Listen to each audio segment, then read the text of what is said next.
সেই জায়গা থেকে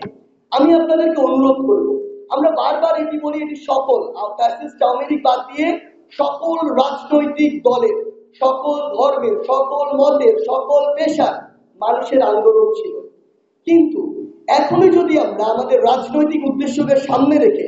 এরকম 1, 2, 3, 4, 5 অসংখ্য ভাগে বিভাজিত হয়ে যায়, বিশ্বাস করুন ওই যে ফ্যাসিস্টের দোসররা যারা এখনো দেশের প্রত্যেকটি কোনায় রয়েছে, গর্তে ঢুকে রয়েছে, তারা যখন দেখবে আপনি নিজেদের মধ্যে খামচা খামচিতে লিপ্ত হয়েছেন, তখন তারা এই সুযোগে ওই গর্ত থেকে বের হয়ে দুই সাইডের পিছন থেকে এমন ভাবে হামলা করবে যে আমাদের যে বিপ্লব, সেই বিপ্লব সমূলে ধ্বংস হয়ে যাবে। সেই জায়গা থেকে আমি জানি এখানে আজকে বাংলাদেশের সকল রাজনৈতিক আদর্শের বা মতাদর্শের বিশ্বাসী মানুষের উপস্থিত রয়েছেন। আমাদের বৈষম্য বিরোধী ছাত্র আন্দোলনের পক্ষ থেকে আপনাদের প্রতি অনুরোধ, যতদিন না দেশের স্থিতিশীল অবস্থা এসে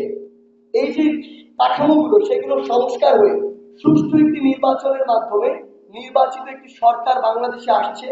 জনগণের একটি সরকার বাংলাদেশে আসছে, আমরা আমাদের জায়গা থেকে আপনাদেরকে অনুরোধ করি একটি জাতীয় ঐক্যে, যেই জাতীয় ঐক্যটি হবে